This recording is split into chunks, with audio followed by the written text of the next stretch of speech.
Some of the best football in America this fall will be played by guys whose teams are almost guaranteed to lose on Saturdays. That sentence feels wrong, doesn't it? Yet it's the uncomfortable truth we're diving into today. We're spotlighting 7 remarkable college athletes who could start for any playoff contender. Except they're stuck on rosters that odds makers, media polls, and even their own fan bases have already written off. But here's where it gets controversial. Should we celebrate these stars for staying loyal, or quietly criticize them for not transferring to a winner? Keep that question in your back pocket, because we'll circle back to it. Number 1. Isaac Smith, safety, Mississippi State. Ask Isaac Smith why he's still in Starkville, and he'll paint you a picture of a postcard-perfect town. No traffic lights blinking past midnight. Neighbors who wave from front porches, and a campus where the loudest noise on a Tuesday evening is crickets. I fell in love with it, and I'm still in love with it, the junior safety told reporters at SEC Media Days, sounding more like a tourism board spokesperson than a guy who's lost 15 of his last 16 conference games. The numbers are almost cruel.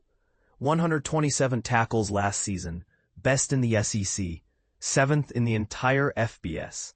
Yet Mississippi State sits 7-17 overall since he arrived.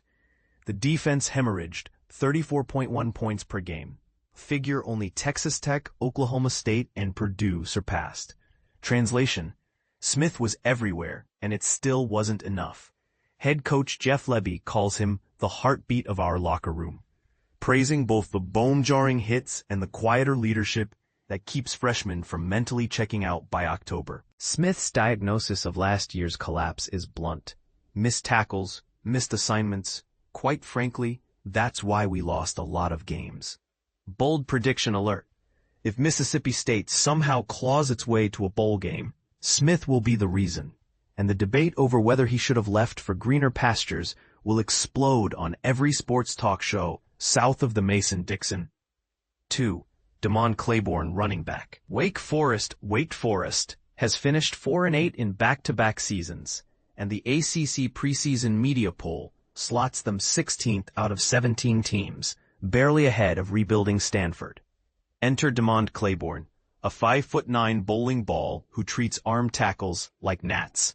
He racked up 1,049 rushing yards and 11 touchdowns last year, topping 113 yards against 4 different opponents. Add 23 receptions for 254 yards and 2 more scores, and you have a legitimate dual-threat workhorse. The Demon Deacons' offensive line is green, their quarterback room is unsettled, and the schedule features Clemson, Miami, and resurgent SMU.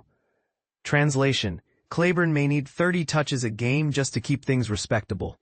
Fantasy players in college DFS formats are already salivating. Wake fans are just hoping he survives November. 3. Scottree Humphrey, running back, New Mexico. Humphrey's resume reads like a Hollywood script. FCS star at Montana State. 1,386 rushing yards last year, and the game-winning touchdown in a 35-31 upset of, wait for it, New Mexico. If he cracks 1,200 yards again, should we call it the greatest individual season in school history? Even if the team finishes 5-7. 4. Devin Mockobee, running back, Purdue walk-on to record chaser. Mockabee's story already belongs in a Purdue time capsule. He earned his scholarship by spearheading the 2022 Big Ten West title run, and he's climbed to 7th on the school's all-time rushing list, 2,466 yards. With another 534 yards, he'll join Mike Allstott, Corey Sheets, and Cecil Turner in the 3,000-yard club. With 1,170, he'll threaten Allstott's hallowed 3,635-yard record. The catch? Purdue cratered to 1-11 last year, fired its coach, and now faces a schedule that includes Notre Dame, Oregon, and a revenge-minded Indiana squad. Mockobee could post 150-yard masterpieces and still watch the fourth quarter from the sideline in blowouts. Is chasing history on a bottom feeder noble or naive? We'll let you fight that out in the comments. 5. Josh Moten, cornerback. Southern Miss Moten picked off 5 passes at Marshall last season, tied for 4th nationally, and then parachuted into Hattiesburg, where Southern Miss has won more than 3 games only once in the past 5 years.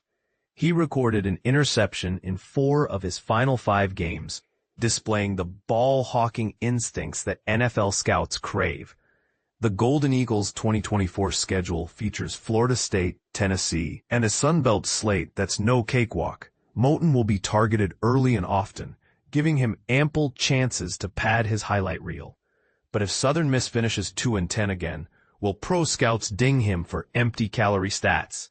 That's the uncomfortable question nobody wants to ask. 6. Caleb Tiernan, left tackle, Northwestern. Northwestern's recent history is a blur of 4-8 seasons, coaching scandals, and roster overhauls. Yet through the chaos, Tiernan has started 30 straight games at left tackle, surrendering just 1 sack over the final 6 games of 2024. Pro Football Focus graded him at 88.9 in pass protection, 6th best among all tackles in the country. He'll be protecting a new quarterback behind an otherwise inexperienced line, all while the Big Ten adds Washington, Oregon, and USC to the schedule. If Tiernan keeps his QB upright, he could be a first-round pick. If not, the narrative flips from steady anchor to good player, bad team. Funny how quickly labels change, isn't it? 7. Cade Uluave, linebacker. Cal Uluave burst onto the scene as the Pac-12 Freshman Defensive Player of the Year in 2023, then followed it up with 71 tackles in just 9 games last season, 15 of them coming in a single afternoon against Miami. Cal's reward? Another 5-7 finish, its 5th straight losing campaign, and a preseason media pick to finish 15th in the ACC. The Golden Bears' defense is undersized up front, meaning Uluave will need to knife through traffic on nearly every snap. He's a heat-seeking missile in run support, but can he also drop into coverage against the league's new crop of dual-threat quarterbacks? If he does, expect his name to crash first-round mock drafts. If he doesn't, critics will whisper system linebacker. And this is the part most people miss. Every one of these athletes had a transfer portal lifeline. They could have bolted for playoff contenders, ring-chased, and padded their NIL deals. They chose not to. Loyalty? Legacy? Fear of the unknown? You decide. So we leave you with 2 questions to ignite the comment section. 1. If you were in their cleats, would you stay to chase personal milestones or leave for a shot at a championship? 2. Do individual achievements on losing teams deserve the same praise as similar stats on playoff rosters, or are they merely empty calories? Sound off below. Agree, disagree, or roast us for overlooking your favorite overlooked star. The floor is yours.